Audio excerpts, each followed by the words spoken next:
Good morning, everyone. Welcome back to John McKinney Racing YouTube. And today I'm going to be putting together the rest of the suspension for the front end. So just follow along. I'm going to time lapse everything, and then I will talk over what I'm doing as it goes. So see if we can get a good shot of what we're doing today. We are going to install the center link, steering box, idler arm, the steering arms for the spindles, and hopefully try to get the inner tie rod ends in today too, which if you look closely you can see some Heim joints down there, spherical rod end joints. That's what I'm going to be using in lieu of the stock style inner tie rod. So I'm going to give it a shot, but I've got Proforged center link, Proforged pitman arm, Proforged idler arm, and this is a brand spanking new steering box, not remanufactured, brand new, quick ratio, all new hardware, and we're just going to try to get something done today and see how it goes.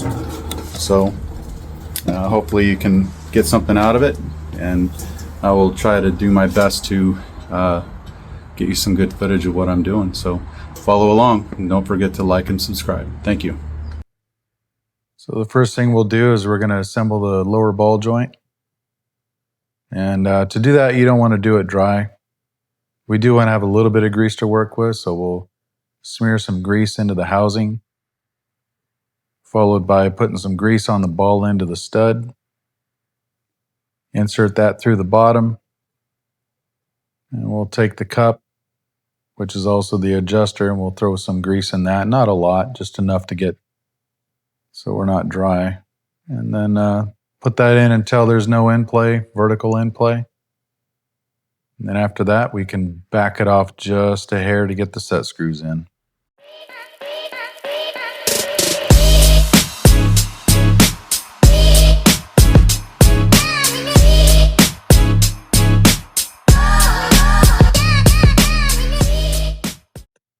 One thing to remember, that after you assemble these ball joints, you pump a bunch of grease into it. It's going to be hydrolock, so it's going to be hard to move.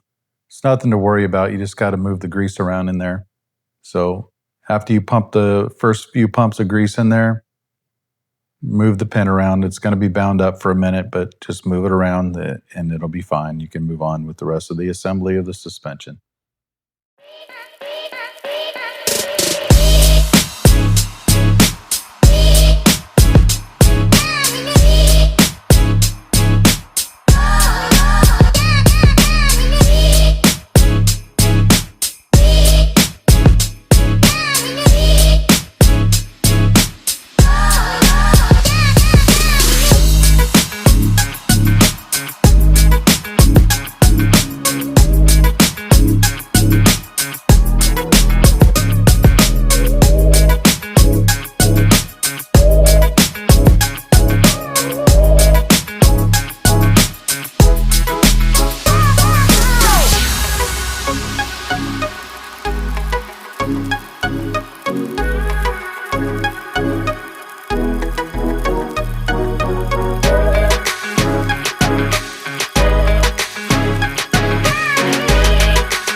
Just wanted to make a quick note here about installing the shocks.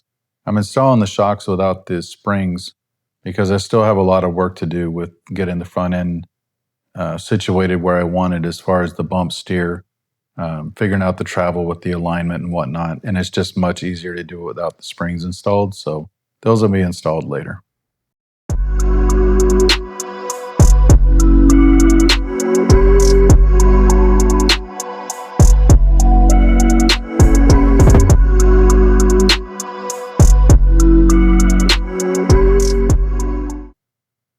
So now we're moving on to installing the steering gearbox, the pitman arm, the center link, the idler arm, as well as the inner tie rods, which instead of being a ball type inner tie rod is now going to be spherical rod ends.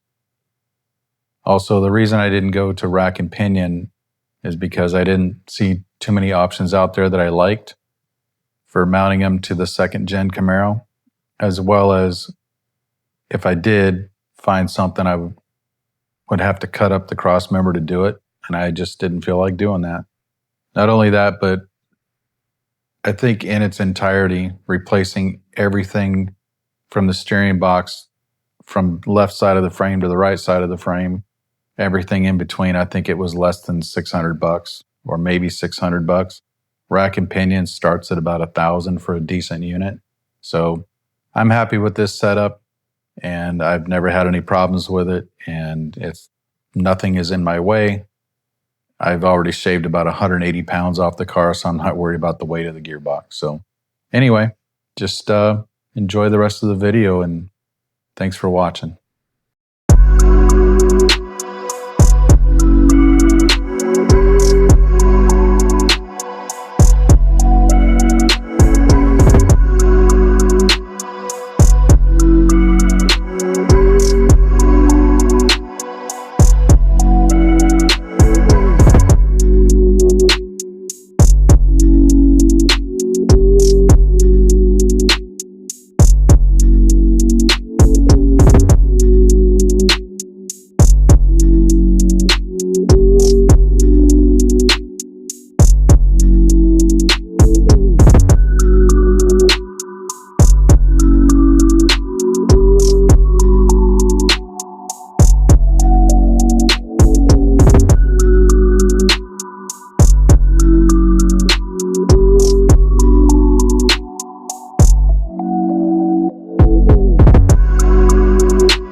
that's a wrap for today. In the next segment, I will show you assembling the steering arms on the spindles, installing the hubs and the brake assemblies, and show you how fast the wheels spin with those ceramic bearings that I got. So anyway, really happy that you guys are joining me on this journey, and I hope that you're getting something out of it. I know that I am.